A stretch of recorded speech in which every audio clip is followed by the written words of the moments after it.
This was a very special time and nearly unbelievable time. Why? Because Detroit was the biggest city in the U.S. That is unbelievable. Yeah, false. that is It's a false story.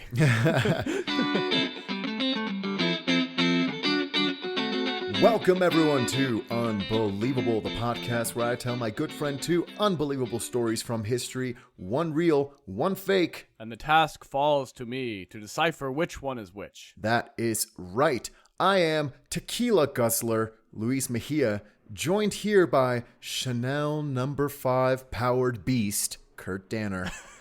We've got a fun episode for you. It's been a little bit of time. We've just been brewing ideas here in the background in order to make sure the smoke and mirrors is kept as it always have.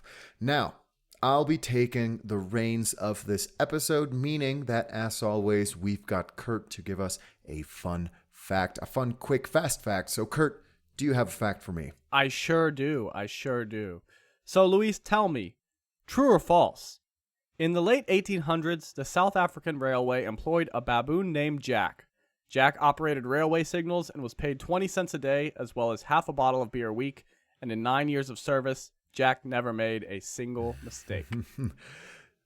Kurt, do you recall the story we told on the podcast about the little monkey that was an executioner back in the day? Oh, I could never forget the executioner monkey. I love that boy. I'm afraid, and I hate to say, well, I don't know if I hate to say it, but this railway monkey was actually the inspiration for that story. So Jack! This is a true story, Kurt, I'm going to say. It is a true story. Don't we love a little monkey business on this podcast? So to give you the full story, Luis, if you don't already know all the details, in the 1880s, a man named James Jumper Wide worked for the South African Railway. His nickname was Jumper because he apparently had a talent for jumping from one train car to another. Incredible. And unsurprisingly, this eventually led to an accident that resulted in James losing both of his legs. Even more incredible. So in order to continue his duties, James purchased a pet baboon named Jack to help push his wheelchair and change the railway signals. And it seems like he did this without letting the railroad know he was doing it. At a certain point, passengers reported that they had seen a baboon working rail signals, and so railway officials inspected, but evidently they were convinced that Jack was qualified to do his job, so they officially hired him and began paying him 20 cents a day plus half a bottle of beer a week. Jack worked for 9 years, and like I said, never made a single mistake, finally dying in 1890 of tuberculosis, of course. Oh my, he died of tuberculosis? Everybody in history dies of tuberculosis, Luis. I mean, that's a known fact on this podcast. And just for funsies, I have a little picture of Jack at work, if you'd like to describe it for our lovely audience. Oh, yes. Oh my goodness. He's just a little guy. He's just a little guy. He's just a little guy that knows how to control. You know, Kurt, I think my favorite part of this picture is that right beside Jack the monkey is his operator, aka Jumper, and he just, you're right, he has no legs. He's got a double prosthesis, really on prostheses, I guess, on each of his legs. That's fantastic. You know, I think we were talking right before we started recording this, Kurt, and I think you could get away with so much from the years 1850 to 1920. Right. Like, think of this happening now. Yeah. No, those were the golden years for shenaniganry, for sure. Born too early to explore the stars. Born too late for shenanigans and chicanery. Born too late to lose both my legs in a train jumping accident and hire a baboon to do my job. Alas. And in that case, shenanigans must ensue. And that's where we're going to get to the stories today. Thank you very much, Kurt. Now, we're going to get right ahead to Let's do it. Kurt, remember episodes ago, in previous seasons of this show, that I used to be very keen on my themed episodes. Yes. So for one reason or another, I'll let you take a peek behind the curtain. It was because of laziness. I didn't really keep up with theming when it comes to different episodes. But this time, I decided to actually put a little bit of effort into this podcast as opposed to the, I guess, 20% effort I usually Now give. That's unbelievable. That's unbelievable. Louise doing this carefully. False. That's a false story. But in any case, we're bringing back themes for this episode. And the theme for today, Kurt, is cars. Yeah, come on. Who doesn't love cars? Wait, is this like Cars the vehicle? Cars. Okay, not like both these stories are going to be related to the movie franchise Cars, because that would be wild. Well, honestly, if they're both speaking about vehicles, Kurt, you really can make an argument that they are within the Cars movie universe, Whoa. right? Since all history takes place in the Cars universe. In any case, let's get right into it. First story, we're going to begin in the greatest decade for a lot of Americans, especially the white ones, actually only the white ones, the 1950s. Kurt. Oh, yeah. 2.5 kids, white picket fence days. Yeah. Here we go. The economy's only going up from here. That's right. We're never going to die. We're only going to make suburbs for one part of the population and redline for everyone else. Recently I got like weirdly disproportionately annoyed at people who lived in the 50s because I was like, man, if you had a bad day in the 50s, you could be like, you know what? I deserve a pick-me-up. I'm going to go buy a new car. And that's messed up that people were allowed to do that. I want to go buy a new car. Yeah, this was back in the day when there was a lot of optimism, a lot of disposable income, and also raging racism. Let's not forget. Right. 1950s. That's a classic. That's always going on. 1950s was great, again, for a lot of people, but for a whole lot more, it was quite terrible. But we're not going to focus on any of the bad Never a today. golden age for everyone, Luis. You're so right, Kurt. Never truer words have been uttered in this podcast. But we're going to go specifically to 1958. Actually, no, 1953. Sorry, my number dyslexia acted up. Now, both of them are good years. 1953 is when a lot of different car companies started testing out and trying out different products and things that would send us into the future, right? We're right in the age of, futurist optimism, right? We like to predict where technology will be in the next 50 years.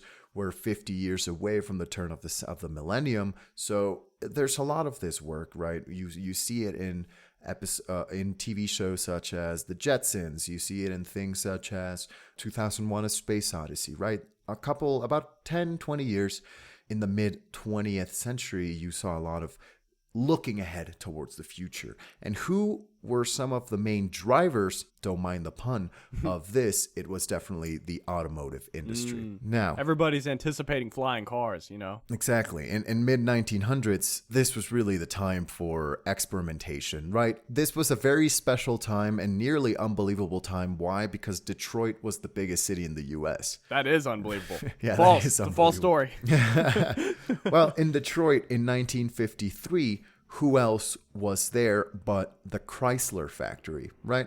Chrysler building, Chrysler everything. Chrysler was in Detroit. Motortown, baby. And in this time, they started experimenting with different types of engines. Again, we're looking ahead, and you mentioned it correctly. We're looking not just ahead, but up towards the skies, flying cars. We're going to start using turbines for our engines. No way.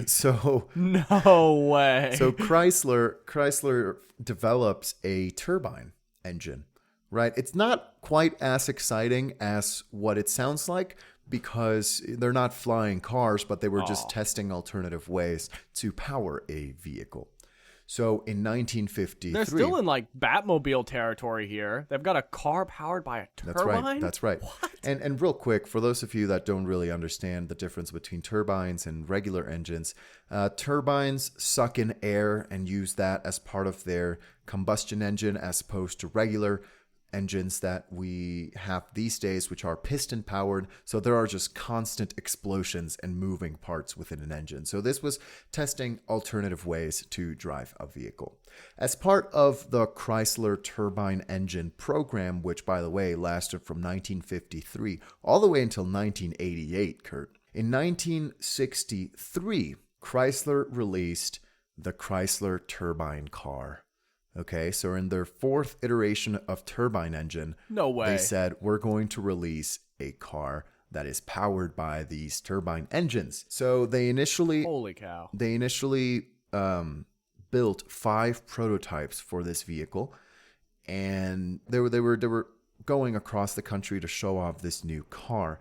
And the big thing about this vehicle, Kurt, is that it was advertised as being able to be powered with any flammable liquid. That's like you're just tempting fate there, okay? Don't give that to Americans, especially not in the 60s. Yeah. But Luis, can I ask what did these cars look like? Could like are we talking like there's a turbine like coming off the back of it, or is it like in the engine where it just looks like a normal car? I'm just so floored by this whole turbine thing. So sadly, Kurt, it doesn't really look like there's a jet coming out of the back, right? The turbine was all in the interior of the vehicle. However, it does have a bit of a retro futurist look. It was like root beer colored, right? So like a dark orange, and it's got these little Jetson, I guess, tubes coming out of the side. It's quite a funny looking car. It does look like a car made in the 50s. If that's that helps. Wondering. It doesn't really look any different.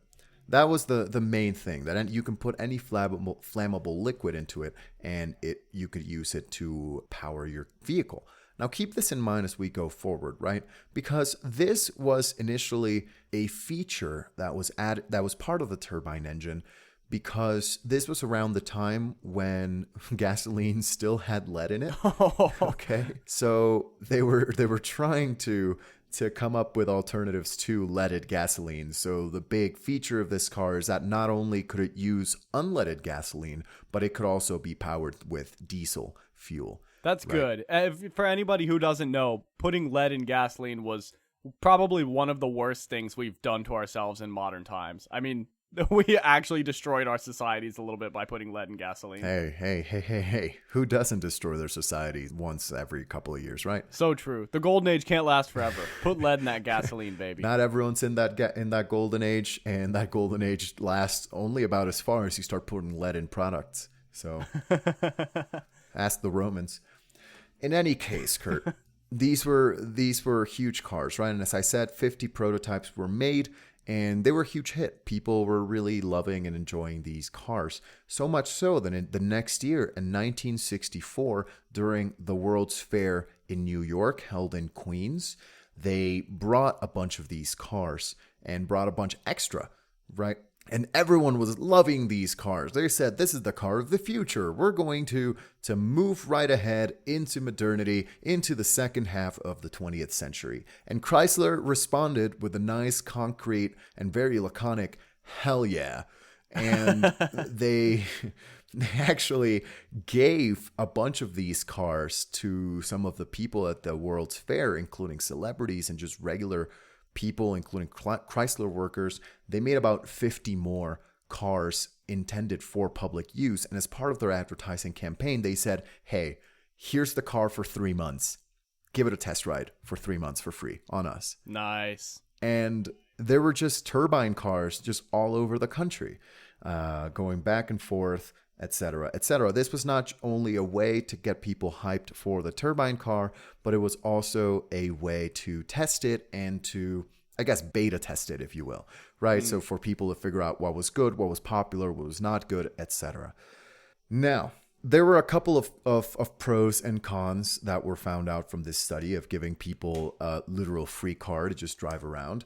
Let me tell you some of the pros of a turbine-powered car. First of all, durability. It lasts for a long time. This engine is not prone to breaking down in the same way that regular piston-powered combustion engines do. First of all, they have less moving parts. You don't have all the pistons just grinding against the metal, et cetera, et cetera. So it's not as prone to breaking as regular engines. Not only that, there was writers and beta testers said that there was a really rather smooth operation. It was not jumpy. It really gave a very smooth ride. And lastly, easy maintenance. If something broke, there were plenty of parts available for this. This is good. This is good feedback for your new car of the future. However, there were some cons to this. First of all, it was real slow. It was not fast at all. And not just that, it had, quote, unimpressive acceleration, unquote. Oh, no. That's not the descriptive word you want in your acceleration. That's no good. That's right. That's right. And again, unimpressive. I don't have much details to it, but you can imagine 0 to 60 in like 3 to 4 working days. maybe. Frankly, that's all the detail you need.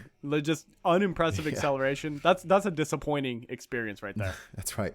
Not just that, but people were not satisfied with the startup process for the vehicle, which allegedly was an 8-step process to just get this thing to turn on.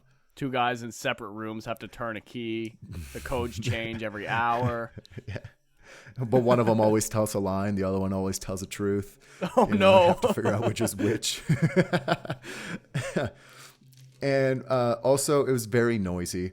Very noisy. I mean, you can imagine if you've ever been on an airplane, if you've ever sat next to the turbine of an engine, it's a very loud thing, especially because there needs to be a huge air intake, right? And finally, despite all of the promises that Chrysler did of being able to use any fuel you wanted on it, it was incredibly, terribly just not fuel efficient at all. It had poor fuel efficiency, but no word back about if anybody put anything flammable in it that it wouldn't run on.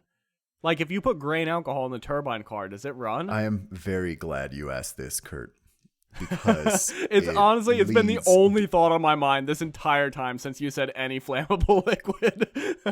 Well, here's the thing. This leads me straight to our next point and to the main point of this story. January 13th, Kurt, Mexico City. Okay. Oh, yeah. 1964. The Chrysler turbine car makes it down to the homeland and makes it down to Mexico for, I guess, a press tour, if you will, for this car. And anywhere this car would go, a red carpet essentially would be rolled out in front of it. Again, this was touted as a car of the future, and what better place to share it than with the up-and-coming nation that was Mexico at that time. It gets to Mexico City, very popular, so popular, in fact, that the president of Mexico at this time, Adolfo López Mateos, who was president from 1958 to 1964, so in his last year of presidency, he gets this car shown to him. And in a special private audience. And they're saying, hey, Mr. President, well, this is our brand new car, a brand new Chrysler.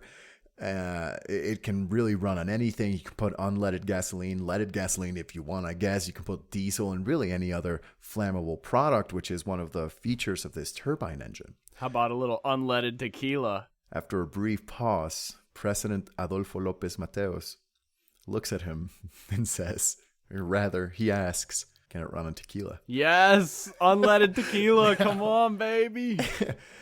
And the person showing off this car at this time looks at him, we can only assume with just a befuddled look and not wanting to coward to sound not wanting to I don't know, give a bad impression to the president of Mexico. He says, "Give me a second, sir."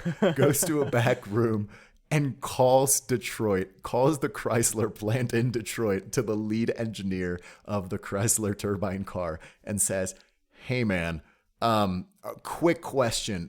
Can it run on tequila?" To which the lead engineer says, I don't know. I really have no idea. There's only one way to find out. There's only one way to find out. He sends some lackeys out to a liquor store in Detroit and says, "Give me some cheap tequila." They bring back a couple of gallons of cheap tequila. They pour it in the car and it runs perfectly. To which the guy in Detroit responds to this man, "Yeah, it can run tequila. Go ahead." Mind you, this whole interaction, the president is waiting, right? The Mexican president is just sitting there having asked if it can run on tequila.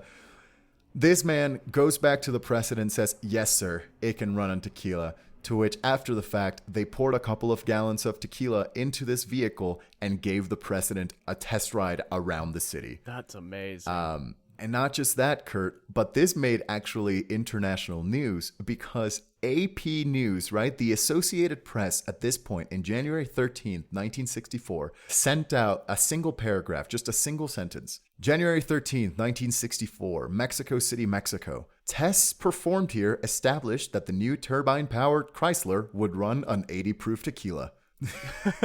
Boy, if you're not following the news in the car industry, that headline is going to hit you like a train. Or like a turbine-powered car. Meanwhile, in Mexico, we have discovered the turbine-powered car runs on tequila. That's right. And this was great news, and this was great advertising for Chrysler because they've got a car that can run on anything, including tequila. Now, funny enough, The only thing left to do is try leaded tequila, aka mezcal. ooh, yeah, or maybe just sugarcane liquor. They didn't go back far south enough. Little agua ardiente in here. Yeah, that's right. Come on. That's right. They need a little aguardiente for the car to actually just blow up. You know, we would have flying cars right now if they would give this car a little bit of aguardiente. But that's just me. It would actually go fast then. It would have an impressive acceleration. That's right. Yeah, that's right. So this is unfortunately where the story in Mexico ends, with the Mexican president having a joyride in a car powered by tequila, which honestly, that's a great place for the story to end. But the car continued doing a bit of a world tour, eventually ending in France. The French people, specifically the Parisians, they had heard the story about the tequila-powered car, so they decided we need to do something now we have to find out if it similar. runs on champagne? Not that, Kurt. The Parisians, they found out that this car could run on Chanel number 5. What? So, yeah, so... I don't know what to do with this information, Luis. Wait, I mean, listen, if it went to... How do I react to this? If it went to Mexico and they gave it the most Mexican thing you could give it, in this case tequila, when they go to France, of course they were going to give it perfume. Chanel number 5. Yeah. So...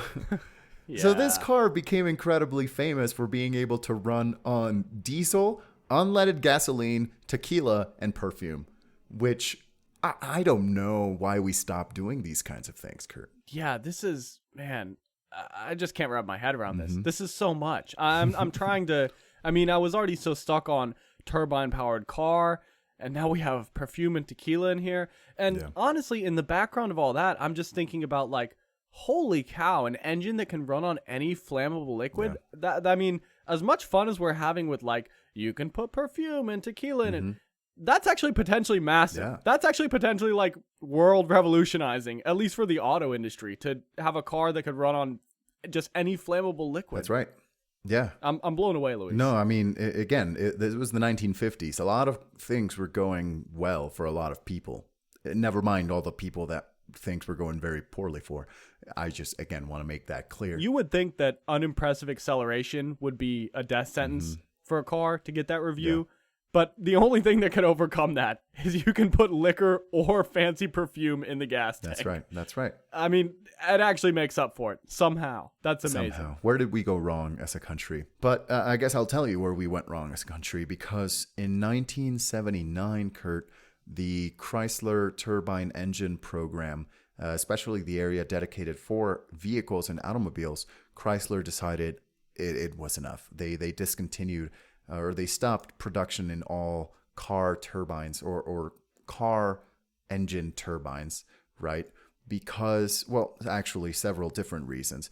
Firstly, it was incredibly expensive to manufacture one of these cars. For example, in 1963, this type of vehicle cost about $50,000 to make.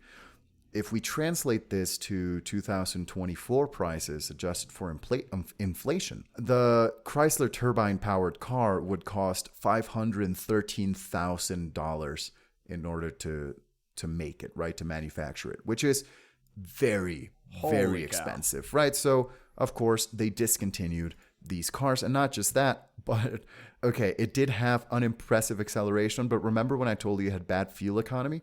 Uh-huh. It also went against almost every single emission regulation that was coming up at the time. Oops. Right. So this is around the time when all these different emissions or regulations on emissions are coming up. And this one literally passed none of them. So, you know, this for that. So they stopped all production on these turbine engines. They recalled all the different cars that they had given to people. Right. So remember, they gave away 50 cars. They took all 50 back and they had 5 prototypes. They actually destroyed a lot of them, Kurt. They destroyed. Oh, that's so sad. Yeah, they destroyed about 44 of these cars. 46 of these cars to use the parts for scrap and then just any other reason Chrysler might have to destroy a car. I guess just to not give away their turbine secrets to the world, right? Now, to this day... Yeah, I mean, to be fair, like, big companies like that are pretty particular about their designs, especially if it's a new thing that they've patented. So they might be so paranoid about, like, someone will at some point figure out and steal some of our ideas that they're destroying all of them except the 6 that they give to the CEO and, That's right. you know, the board and stuff. But I'm glad you said the 6 that they give to the CEO, Kurt, because to this day, only 9 of them remain. Wow. Right? Now... And are they all accounted for? Do we know where the turbine cars are? We do know where every single one of them is. So 2 of them, Chrysler kept. So Chrysler kept 2 of them. 6 of them are in the vault. 6 of them are in museums around the world, in car enthusiast museums. And the last one, right? There's a single turbine-powered car at the place where you would least expect the President of Mexico still has it. Jay Leno's personal collection. Oh, that's so much lamer. Yeah. Boo! Jay Leno, if you're listening to this, give it to the President of Mexico. Let him joyride in that tequila mobile, baby. Come on. That's right, yeah. You know it's not for you, Jay Leno. You're not the turbine car guy. You must know this in your heart. Yeah, he doesn't have enough tequila in his house in order to power his car. That's so true. Or perfume, for that matter. So true. What do you think Jay Leno powers his car with? Oh, man, I don't know. I don't know enough Jay Leno lore to guess what flammable liquid he'd have in excess. Hairspray. Born too early to explore the stars, too late to know what Jay Leno would put in his turbine-powered car. Wow. Sorry, Jay. And do we know how he ended up with it? That seems a bit odd. No. Okay, all right. You know, that's a really brilliant detail, Luis, because I find that very believable. I mean, both based on your, you know, you sometimes won't go find all the extra details, but also, like, it's very likely that we just don't know why Jay Leno has the car. But also, if you made up this story, that's a great way to avoid having to answer my question. I don't know why Jay Leno has the car. He just does. That's what I thought of yesterday. But Kurt, even if I had the information of how Jay Leno procured this vehicle, would you want to know how? Yes, I want to get one of these cars. They got 2 more in the vault.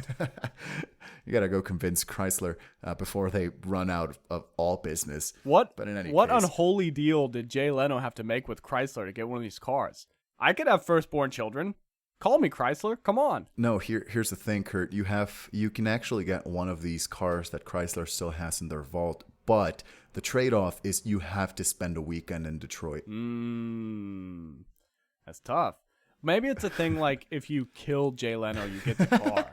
You know, like that's why nobody knows. And that way it ensures that every owner of the Turbine Chrysler car is stronger than the last. Oh, that's right. Yeah. You know, we have like the rule of 2 for Turbine Chrysler cars. Christ. Well, I got to tell you, Luis, this story has really put me in an awkward position because before I was talking about how terrible it was that we put lead in gasoline. And I guess the whole lead and gasoline thing basically gets stopped by like people being more aware of environmental things and what we're doing to the environment and ourselves and, the EPA and whatnot. But now I'm like, none of that. And we still have turbine cars, maybe. I don't know. This math is it's too much for me to consider choosing between leaded gasoline and a car that I could pour grain alcohol in and drive around. We'll pass it out to our audience. Our loyal listeners, what do you prefer? Lead in your gasoline or killing Jay Leno? Please let us know.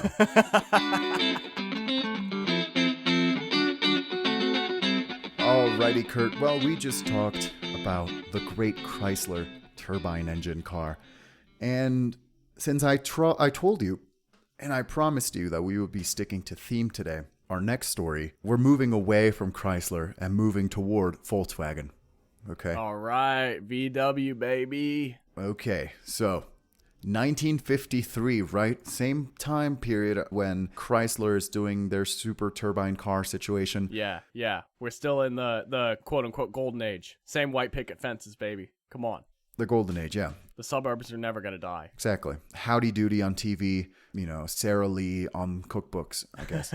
Anyway, so we've got VW noticing that Chrysler has a big hit on their hands. What's the big hit? Of course, turbine engines.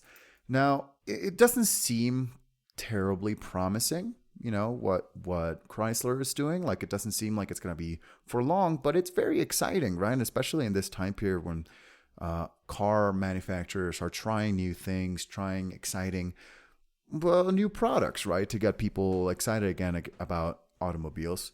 We're in this wonderful era of let's throw everything, try everything, and see if any of it sticks. Yes. Which for Chrysler, it worked, Now, with all of this, quote, any gas publicity that Chrysler was getting, Europe, in this case, VW, couldn't really stay away from this, right? They really could not stand seeing the US, their main competition, outsmarting them and out-carring them, I guess, out-technologying them. So they began a bit of I want to use a word that's not arms race, but it was basically an arms race. This was the Cold War if it was capitalism, okay?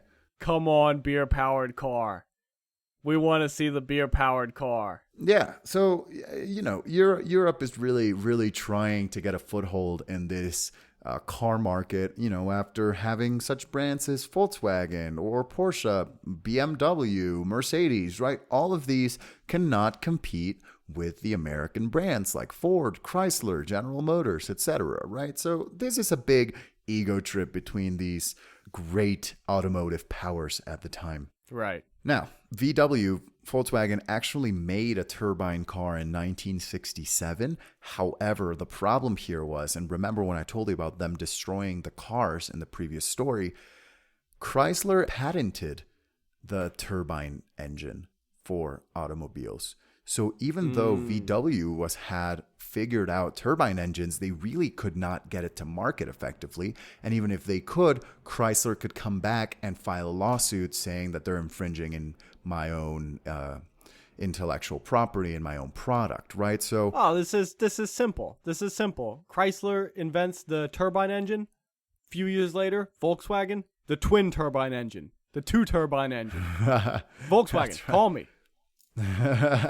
Well, you know what? Chrysler did the most American thing it could do, right? It climbed up the ladder and then pulled it right behind them so that no one else could do this. That's how we made the 50s a golden age, baby. Exactly. It's the most American idea at this time. In any case, they made the turbine work, but they did it in secret, right? These are from documents that would be later released around 2013. So all these documents say that they did make this in secret, but it really didn't matter. They couldn't release it to market. And interestingly, it was not very difficult for Volkswagen to make these turbine engines. Why? Because turbine engines were also very much being used in NASA, specifically the Jet Propulsion Lab. Why do I mention this? Volkswagen is German, and Volkswagen was created by the Nazi Party. Right. A lot of Nazis escaped Germany.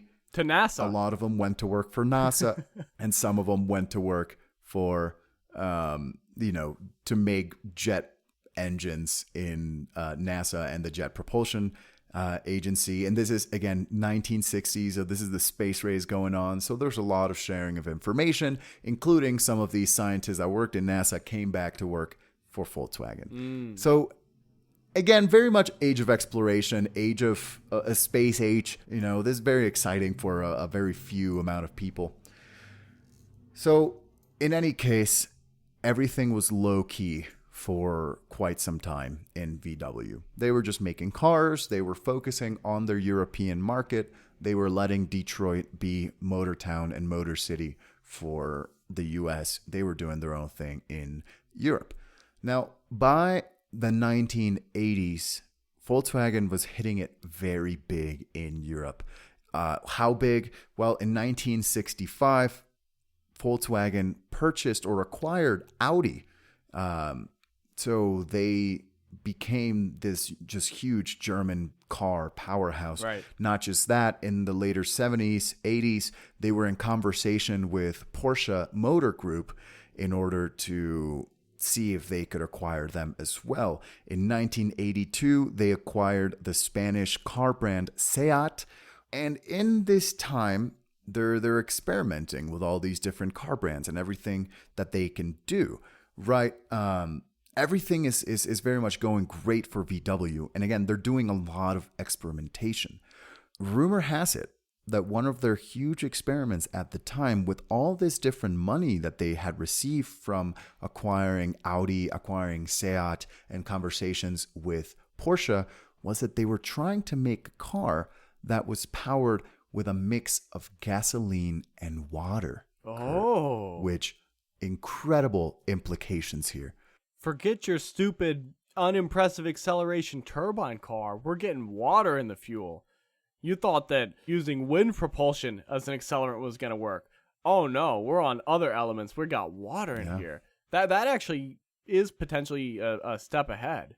I mean, I don't know. You said gasoline and water, so it could be 90% gasoline, 10% water, but still, we're into big renewable resource territory. Yeah, it's revolutionary. It's revolutionary, especially you can make the current existing gasoline last much longer if you're mixing it with water. And if this technology continues to advance in the next coming years, we can maybe even find a way to power cars with water. So big, exciting news all over the place for Volkswagen. But again, they're making all these big moves, but they're keeping a lot of this information secret. They're keeping it low key because they don't want to mess with the market just yet. They're intending for something big, something greater for the turn of the millennium in order to bring in the future of automobiles.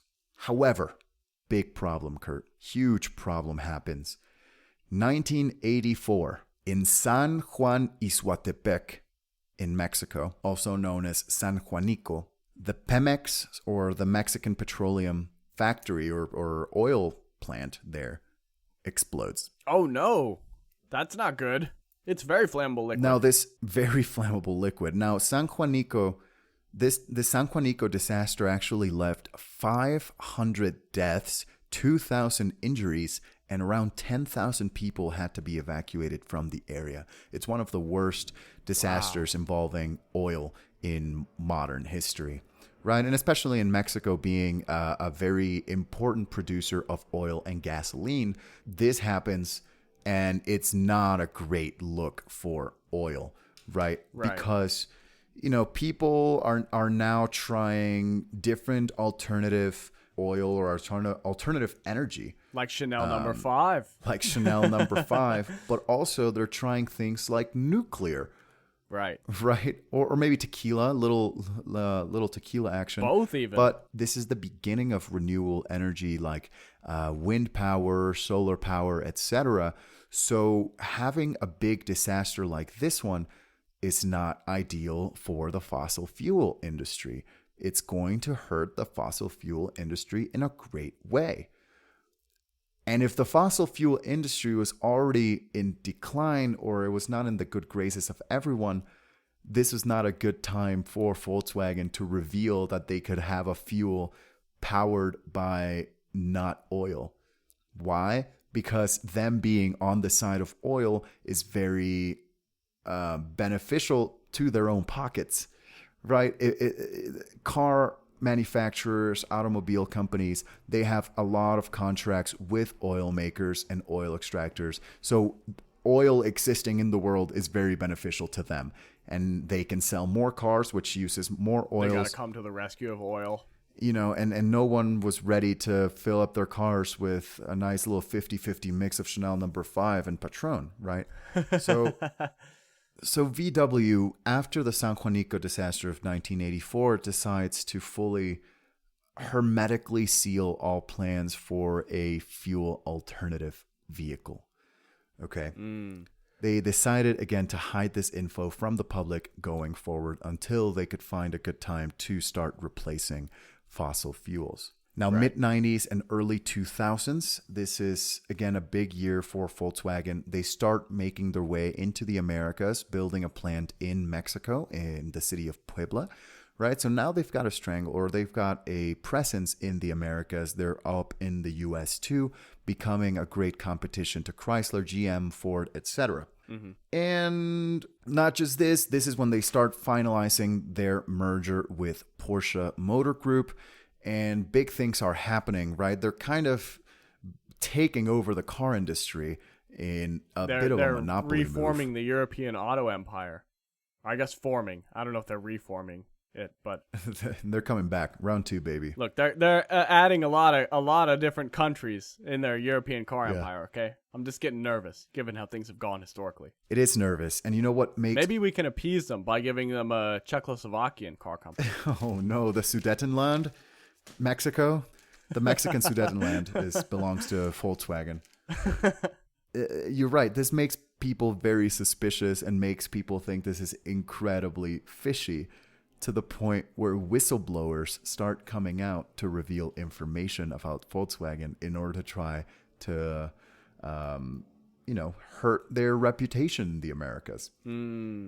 A longtime former Volkswagen employee, his name was Alex Fürtz, right? I don't know if my German's correct there. Fürtz, F-U with an umlaut, R-Z. Ooh. At this point, he gets hold of some documents and releases to the public that VW was holding on to water fuel patents. People are going to be pissed. Well, I don't know if pissed, but he wants to, turn focus into Volkswagen one way or another. In any case, in 2002, around May, he was found dead in his home. Oh, okay. Whoa, that took a right turn. Yeah. And it doesn't end here, Kurt, because in 2013, not too long ago, about 10 years ago, Volkswagen engineer Francis Weber reveals that Volkswagen has been avoiding emissions or evading emissions tests and sending out cars that do not pass emissions tests. And again, they said that this was happening and that they were holding on to an alternative that they're not using, right? Now, if you recall, in 2014, thousands of Volkswagen cars were recalled precisely for not meeting emission standards. And this engineer, Francis Weber, who announced this a couple of months later, he left to the island of Madeira for vacation and never get back. Oh, like, what was this, a private island, or like, did people see him on the island and never again in the U.S.? Or there's no way you know the details of this, but now I'm really curious. No, Francis Weber was a German man who left for Madeira, which Madeira is by Portugal. Kurt, it's a big island. It's where Madeira wine comes from too. Yeah, he went on a vacation there and never came back to his post in Volkswagen, and no one knew where he went. Interesting. And not just this, Kurt, but in 2021, another VW employee named also Weber, his name is Michael Weber, no association that I can find between Francis and Michael. Michael Weber also passed away, this time from a previously undiagnosed illness, mysteriously passed away. He was also trying to reveal documents talking about emissions. And not just that, the next year, 2024, or actually 3 years later in 2024, this year, Kurt, VW recalled around 270,000 SUVs for not meeting emissions. Interesting. And this is, people speculate that Michael Weber was right about this, essentially. But he died of a mysterious illness. Now, this is kind of where the story just ends, in this big mystery of what's happening. Did they pull a Boeing? We'll never know. But in February of this year, Kurt, in 2024, Volkswagen invested about $5 billion in Shell and also in a new plant in Mexico, here in Puebla, in order to continue building vehicles, this time focusing on electric vehicles, since Tesla has now opened a manufacturing plant in Mexico. So I don't know what this says, Kurt, but it's very curious that is Volkswagen holding on to a secret water fuel patent? The world may never know. Wow. So is it, there's people going to the press, presumably, to whistleblow about emissions and things. Is this like they have a separate thing where they're breaking emission standards and they're hiding it? Or do we think that was people who were going to reveal that they had this design for a partially water-fueled car? Well, as I mentioned earlier, Kurt, all of these whistleblowers that would say they're breaking emissions test would all say kind of confused. I don't understand why they're doing this. They have alternatives. They really do not need to be breaking emissions. And considering what we know of the water-based car and how hermetically sealed they became at the early 2000s, it's very curious that these 3 people randomly ended up dead. Wow. Man, I can't believe that there's like so many of these companies out here that, look, I'm not a tinfoil hat person, but it seems like they have hitmen on their payroll, okay? Yeah. I mean, what is it? We're up to like 3 or 4 dead Boeing whistleblowers now? Yeah. And now I have to learn that Volkswagen too is just out here silencing people right and left. This is insane. Are we living in a cyberpunk dystopia? And silencing them because they want to make sure the fossil fuel industry remains steady and safe, which is probably what makes me the most angry. Having something that could save the planet. Yeah, I know. It's not even for partially satisfying reasons. Wow. I feel like because Volkswagen, sometimes their cars, they make kind of cute cars. You really want them to be able to redeem their image because, like, they have such a German name that if you're a history person, you're like, man, they must have been Nazis back in the day. Like, there's no way they weren't. You really want them to, bring it around and like have a second wind, a second act here. But now it seems that they've just been evil all the way through. Kurt, are they just like the villain corporation from every movie? I mean, what's going on here with Volkswagen? Kurt, it's been very well known that Adolf Hitler founded Volkswagen. Like, this is not a secret. Literally, it was founded by Nazis. Yeah, but they're under new ownership. Change of management. Volkswagen means car of the people, Kurt. It's a fascist car through and through. And the engines run on blood and soil. Listen, they might have the patent for that. We don't know.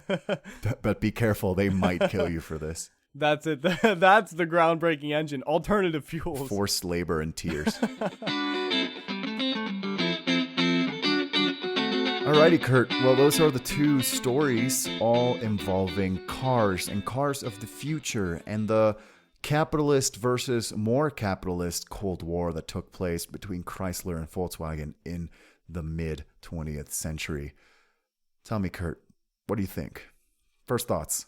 Well, I feel like we really have our high highs and our low lows on the car theme today.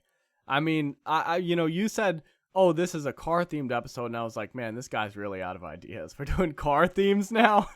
But I gotta say, I doubted you for no reason, Luis, because I could not have imagined how happy a turbine-powered car that runs on any flammable liquid. Come on, people, get wild with it. I could not imagine how happy that would make me. And I also could not imagine how oddly terrified this whole Volkswagen ordeal would make me. Because, we got up all the way to current year. I mean, the ball is still rolling on the Volkswagen story, which does make me excited that that's right. maybe some turn of events in the future will reveal a car that could be partially powered by water. Because, like I said, that would be world revolutionizing probably. But I'm also like, there's a lot of assassination going on out there. There's been a lot of assassination across world history, Kurt. What's a couple more people, But see, I thought that we have to, born too late to explore the new world and maybe get assassinated, born too early to get kidnapped by the aliens. Born just in time to be kidnapped and killed by Volkswagen. Yeah, I didn't want to know that. I didn't want to know that Volkswagen was in here doing the kidnapping and killing. I thought the worries were the internet virus that's going to shut down, all of our computers and then Y2K, or they steal my data or whatever. But I still have to worry about, like, old-fashioned I'm getting assassinated just for working my Volkswagen day job? Ridiculous. Ridiculous. Just out here taking my Polo to work, or taking my Jetta to work, and all of a sudden it just veers off into a cliff, and I didn't drive it. And that's the thing, because, like, before we recorded this episode, I didn't know about this whole Volkswagen assassination thing. So, like, you think, oh, now, stay away from Volkswagen. There could be other companies out there. Who knows how many companies have assassins on payroll, okay? I'm just out here working for Costco. Yeah. One day, I answer some questions to a reporter. Next day, never see me again. I never made it to the island vacation. Maybe that's why they're not doing the Pepsi challenge anymore, right? Because these days, if you choose Pepsi over Coke, they will murder you on the spot. The Coke polar bear is going to rip you to pieces. Go into an Applebee's and ask for a Coke. They say, is Pepsi okay? And immediately get your brains shot off. And what's even worse than considering that is that, I'm not sure if that's information that I now need to live my life around or just something you made up to tell me. Because and again, I guess we've that's got the great dilemma. such a wide gap between the highs and the lows of Turbine Car existed, which I guess even has like the bittersweet taste of Turbine Car existed and only in our modern world will Jay Leno know it, which is just, I'm sorry, that's a crime, frankly, people. And then that contrasted with Volkswagen plus who knows how many other companies might have assassins on payroll. One of those things is not true. And I just don't know what to do with it. The stakes are too high, frankly. Yeah, it's interesting when on one side of the coin you have Jay Leno and on the other side it's literal murder. Which do you prefer? The impossible choice. But as always, we have to do our due diligence. I will have to choose. So shall we, Luis? Let's do it, Kurt. It's time to move on to deliberation. All right, Kurt. So let me give you a quick refresh on the two stories that you heard. The one you just heard, of course, is about Volkswagen and their hitmen, how they are hiding a secret recipe that could change the world, but instead they rather protect fossil fuel industries and kill anyone that gets in the way. And the first story you heard was of Chrysler and their super turbine car of the future that could run on plenty of things. Gasoline, leaded gasoline, what about unleaded gasoline, even diesel, and perhaps just a nice little shot of tequila. Who needs to drive under the influence? Someone that doesn't have gas in their tank. Anyway, Kurt, I'll throw it to you. What do you think? Man, oh man. Yeah, first of all, I keep forgetting, even more impressive than the fact that we got turbine-powered car is the fact that it runs on, a shot of whiskey, a squeeze of lime, burn a little orange peel on there, and then throw it in the gas tank. Anything flammable, allegedly. If you put grenadine in it, it works as turbo. Nitrous. Yeah, that's just amazing. I feel like that's something that I really want to believe happened throughout the 50s and 60s because I can also picture like this whole idea and, it really was a time where there was a lot more experimentation. I hate to think this, but it seems like if this happened in the modern world, the whole idea would get bogged down with poor fuel efficiency and this is too expensive to attempt. I love the idea that it's like, look, let's just give it to the president of Mexico and find out, okay? Who knows? It could explode. Who knows? We might kill the president of Mexico. That's a risk we're willing to take in the 50s as Chrysler. That's the price of doing business, baby. That's what we call a cultural victory for the U.S. That's the art of the deal, frankly. So, that's the whole thing. Just amazing. It really makes me hope that someday we could come up with a turbine-powered car that actually would work. But I don't know. I feel like at this point in time, everybody's pretty much given up on flying cars. So it may be just as well to go ahead and give up on turbine-powered cars. Mayhaps. Now, on the other hand, this whole Volkswagen thing, it just blows me away for a couple reasons. I mean, one, like we talked about, the assassins, and it's running right up into our current everyday life, like our contemporary time. So this is a very real world problem for you and I and everyone listening if Volkswagen is assassinating whistleblowers or not. But then at the same time, just the idea that there could possibly be this formula for a car that partially runs on water. That is super, super major. Man, what a wild turn of events if it would be that I learned that information from this podcast, and then that ends up being something that actually revolutionizes our world after Volkswagen kills 10 more whistleblowers. Let alone this podcast, but my mouth, Kurt. You discovering things that could change the planet, potentially save it, and you heard it from my stupid ass. You know what, Luis? The Lord works in mysterious ways, okay? And even beyond all the smoke and mirrors to work through in there, you weren't lying when you said you've been marinating on these smoke and mirrors for a little while, okay? These bad boys are tangy, all right? There's a lot going on in here. But even beyond that is the fact that the second story, the Volkswagen story, references the first story. Because you're in the beginning talking about how they had this turbine engine they developed in secret, but they couldn't release this because Chrysler already had the patent.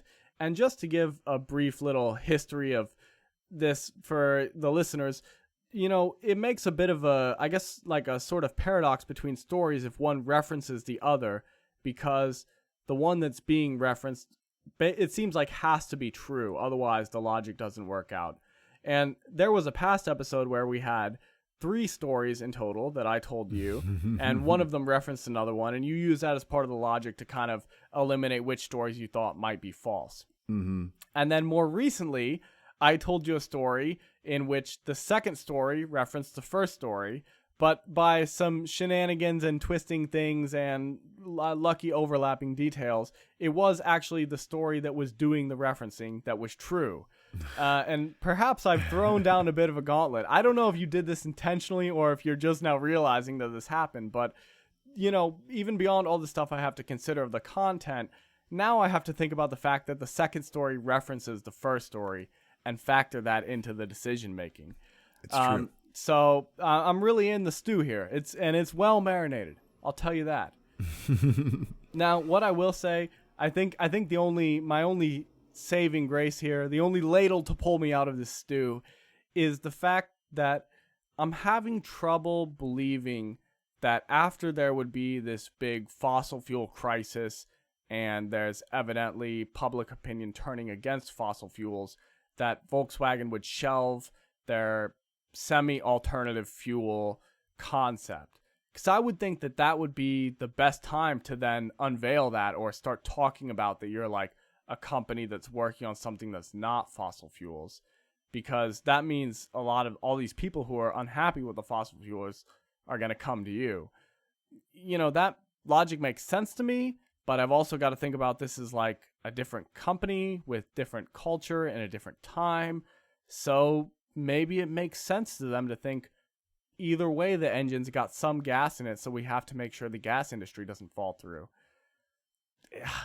Man, I'm nervous. I'm sweating it here, but I think I got to go with not believing that Volkswagen wouldn't seize this chance to try to become the car of the future with their little bit of water in the gas tank. And I got to say I think that story is false. That's what I'm going with. Final answer. So final answer, Turbine story is true? I'm Turbine believer. Come on, Chrysler. I'll say it. Come on, Jay Leno. So be it.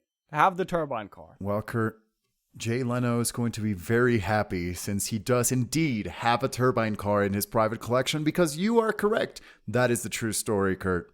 Turbine car is real. Yeah, Turbine car. Yes, sir. Yes, sir.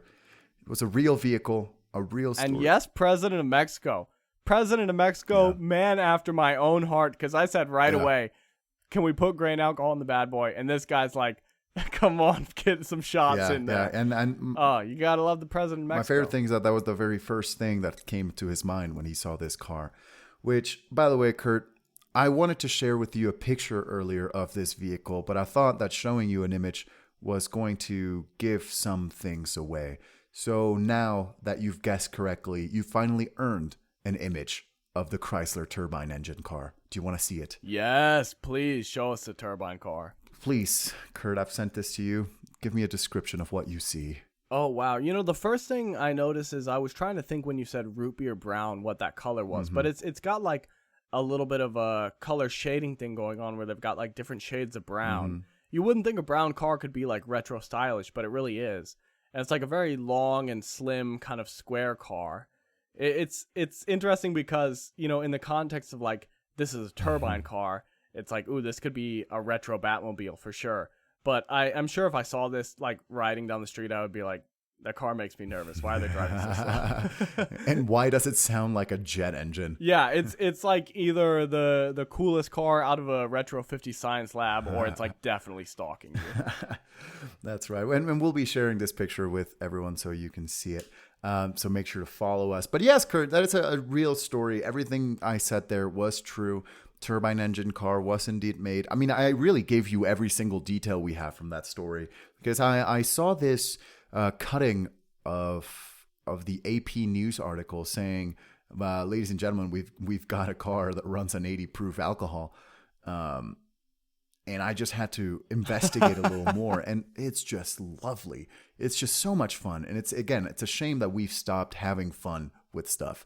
Right? Yeah, sure. Emissions, whatever. But come on, it really is. We were having a good time. But anyway, look, whatever else Chrysler is experimenting with now is probably like also pretty bad for humanity. So at least let them make the car that can run on Chanel number 5. I mean, holy cow! Just let that sink in. There was a car that ran on perfume. Yeah. Chanel number 5. Yeah. There was a car that ran on tequila. You could just load up the trunk with bottles of tequila and drive around and refill the gas tank. That is just unbelievable. Trademark. Yeah. So, I mean, it's a lot to think about. And like we said, I mean, it's something that could change the world eventually. And it's interesting that they didn't continue to innovate on this kind of situation. And speaking of failing to continue to innovate, Kurt, the second story about Volkswagen, it's all false. Every single detail. I made everything up. So they've never done anything about water-based fuel. Francis Weber as well as Michael Weber are not real. I just made them up.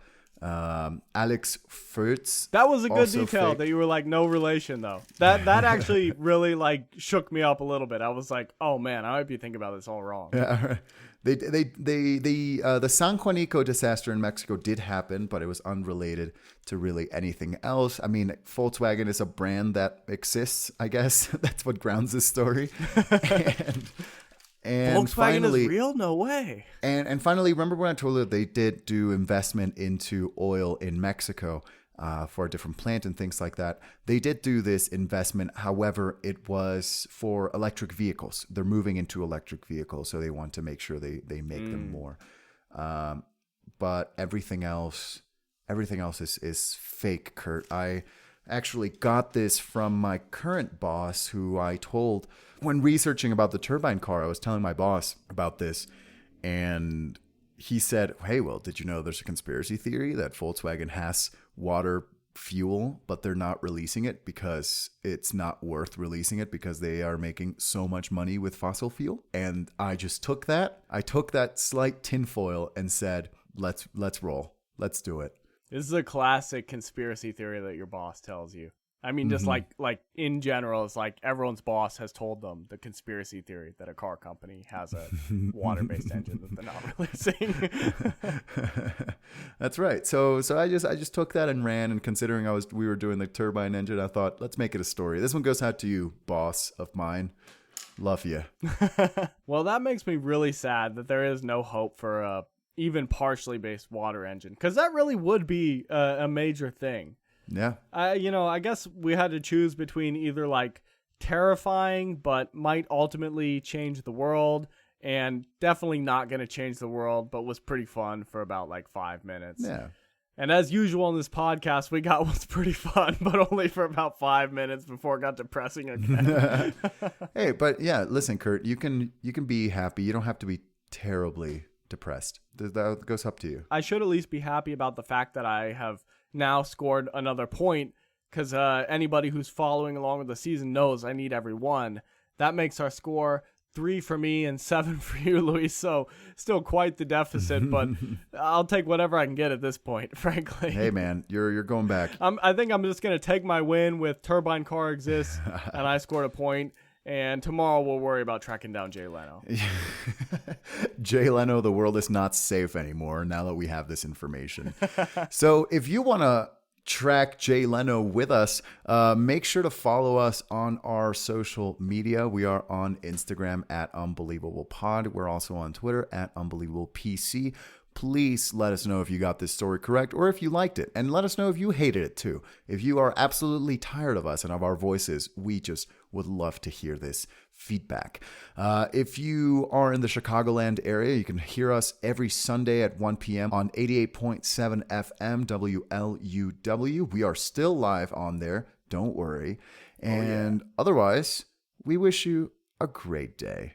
And let me just give you you've been good. You've been real good. You've been real good. Come here. And remember, everybody, please spend ridiculous amounts of money on shenanigan schemes. Look, you'd think it's a bad investment, but consider this: perfume-powered car. Bye, y'all. See ya.